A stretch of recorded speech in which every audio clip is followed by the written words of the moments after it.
నమస్కారం, welcome to I dream. ధర్మ మార్గం కార్యక్రమానికి స్వాగతం. నేను మీ విజేత. ప్రస్తుతం మనతో పాటు ఉన్నారు ప్రముఖ జ్యోతిష వాస్తు పండితులు బ్రహ్మశ్రీ అన్నవరపు తిరుపతి మూర్తి అవధాని గారు. ఇప్పుడు గురుగారితో మాట్లాడదాం. నమస్కారం గురుగారు. ఓం శ్రీ మహాగణాధిపతయే నమః. గురుగారు, ప్రస్తుతం చూసుకుంటే ప్రతి ఒక్క కుటుంబంలో కూడా ఎవరికో ఒకరికి అనారోగ్య సమస్యతో బాధపడుతూనే ఉన్నారు. ప్రకృతి వైపరీత్యమో దీనికి కారణం ఏంటో తెలియదు, కానీ ఎక్కువగా ఆరోగ్యపరమైన ఇబ్బందులు అయితే తలెత్తుతున్నాయి ప్రజెంట్. ఇలా జరగకుండా ఉండాలి అన్నా, వాటి నుంచి బయటపడాలి అన్నా, దానికి సంబంధించిన మంచి ఒక రెమెడీ కానీ, ఒక మంచి పూజా విధానం కానీ ఏదైనా ఉందంటారా? ఓం శ్రీ మహాగణాధిపతయే నమః. మనకు ప్రధానంగా శుక్రకేతువు కలయిక అనేటువంటిది 25వ తారీఖు నుంచి ఉంది. దాని యొక్క ప్రభావం ఒక 12 రోజుల ముందు నుంచి ఎక్కువగానే చూపిస్తుంది. అది ఉన్నప్పుడు ఏమవుతుంది అంటే, దాదాపుగా ఏదో ఒక మానసికంగా శారీరకంగా ఒక సమస్య అనేటువంటిది ప్రతి ఒక్క మనిషికి ఉత్పన్నం అనేటువంటిది అవుతూనే ఉంటుంది. దాని నుంచి బయటపడాలి అంటే చాలా చిన్న తేలికైన ఉపాయం అయితే ఉందమ్మా. అది ఎంతమంది అనుసరిస్తారో ఎంతమంది అనుసరించారో మనకైతే తెలియదు. కాకపోతే మనకు ఎల్లుండి ఆదివారం, అంటే 2 రోజుల తర్వాత, ఎల్లుండి అంటే 25వ తారీఖు ఆదివారం. ఆ రోజు నాడు మనకు సప్తమి తిథి కూడా అయిందమ్మా. దాన్ని భాను సప్తమి అని అంటారు. చాలా విశేషం. ఆ రోజు నాడే మనకు భరణీ నక్షత్రం కూడి కూడా వచ్చింది. భరణీ నక్షత్రం అంటే యమధర్మరాజు యొక్క నక్షత్రం. భాను అంటే ఆదివారం అంటే సూర్యుడు యొక్క కుమారుడు యమధర్మరాజు. అలాగే సప్తమి అంటే 7 అంటే శని స్థితి. శని అన్న సూర్యుడు యొక్క కుమారుడు, యముడికి అగ్రజుడు. ఆ ముగ్గురు సమ్మేళనంలో వచ్చినటువంటి ఏ రోజైతే ఆదివారం ఉన్నదో ఆ రోజు నాడు శరీరంలో ఉండేటువంటి రుగ్మతులు, ఏ కారణం చేతనైనా మనం ఇబ్బందులు పడుతున్నాము అనుకునేటువంటి ప్రతి ఒక్కరూ కూడా సూర్యోదయాత్ పూర్వం, అంటే సూర్యుడు అలా ఉదయిస్తుండగా ఇంట్లో దీపారాధన చేసుకొని దోషేడు నీళ్లు తీసుకొని, గరిక దొరుకుతుంది మనకు, ఆ గరిక చేతిలో పట్టుకొని దోషేటు నీళ్లు పోసుకొని మిత్ర రవి సూర్య భాను ఖగ పూష హిరణ్య గర్భమరీత్యాదిత్య సవిత్రార్క భాస్కరేభ్యో నమః సంజ్ఞా పద్మినీ ఛాయా ఉషా సమేత హరిహర బ్రహ్మాత్మక సవిత్ర శ్రీ సూర్యనారాయణ పరబ్రహ్మనే నమః అనుకుంటూ సూర్యనారాయణ స్వామి వారికి ఇలా ఒక 12 సార్లు అర్ఘ్యం వదిలిపెట్టడం చాలా శ్రేయస్సమ్మ. ఎవరైనా చేయవచ్చు. ఈ శ్లోకం అనేటువంటిది ఉంటుంది. కావాలంటే మనం ఇద్దాం కూడా వారికి. దోషెట్టు నీళ్ళు పట్టుకొని ఆ సూర్యబింబం అలా మనకు పైకి వస్తూ ఉంటుంది కదా, ఆ వచ్చే సమయంలో అలా పట్టుకొని 12 సార్లు నీళ్ళు వదిలిపెట్టాలి. అనంతరం మరలా కాసిన బియ్యం తీసుకొని నువ్వులు కూడా అందులో వేసుకొని యమాయ ధర్మరాజాయ మృత్యవే చ అంతకాయ చ వైవస్వతాయ రుద్రాయ కాలాయ పరమేష్ఠనే నమః అని చెప్పి యమధర్మరాజుకి కూడా ఒక 9 సార్లు అర్ఘ్యం వదిలిపెట్టండి. తర్వాత మళ్ళీ నువ్వులు నీళ్లు తీసుకొని అలానే చేతిలోకి నువ్వులు వేసుకొని నీళ్లు తీసుకొని శనేశ్వర స్వామి వారిని తలుచుకొని శన్యరిష్టేతు సంప్రాప్తే శని పూజాంచకారయేతు శని ధ్యానం ప్రవక్ష్యామి మమ సహకుటుంబానాం ప్రాణపీడోపశాంతి అని చెప్పి శనేశ్వర స్వామి వారికి ఒక 7-8 సార్లు. అంటే ఇప్పుడు ఒక్కసారి దోషుల్లోకి తీసుకుని అవే వదలాలా అన్నిసార్లు? లేదమ్మా, ఇలా ఒకసారి వదిలేసి మళ్ళీ తీసుకోవాలి. మళ్ళీ వదిలిపెట్టాలి, మళ్ళీ తీసుకోవాలి.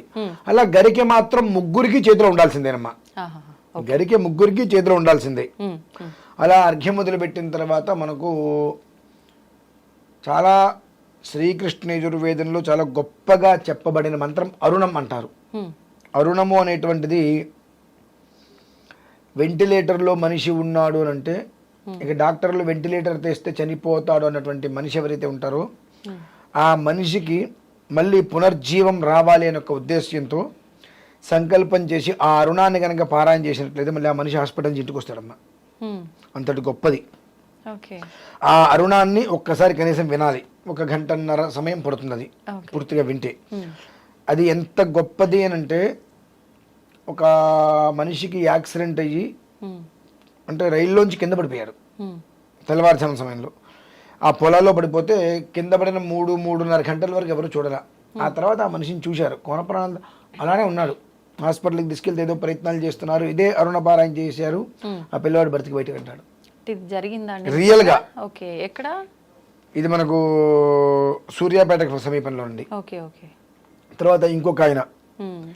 యాక్సిడెంట్ అయింది, కాలు మొత్తం 6 చోట్ల 4 చోట్ల మొత్తానికి ముక్కలైంది ఎముక.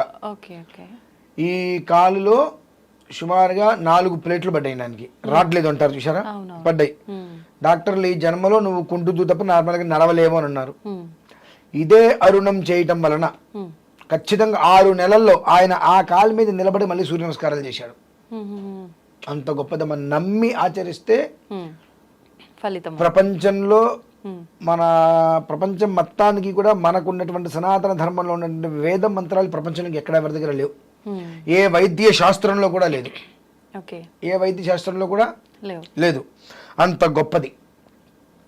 పునర్మామైత్వింద్రియం పునరాయు పునర్భగ పునర్బ్రాహ్మణమైతుమా పునర్ద్రవిణమైతుమా యన్మే ద్రియరేత పృథివీమస్కాను యదోషధైరప్యసరద్యదాప ఇదం తత్ పునరాదధే దీర్ఘాయుత్వాయ వర్చసే యన్మే రేత ప్రశిచ్యతే యన్మ ఆజాయతే పునః తే నమామృతం కురు తేన సుప్రజసం కురు అని అరుణలో చెప్పబడుతుంది. ఇది కూడా ఓకే.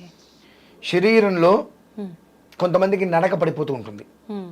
కొంతమంది లేవలేకపోతూ ఉంటారు, అవును. అంటే నరాలు చచ్చిపడిపోయినట్టు ఉంటారు. ఉమ్.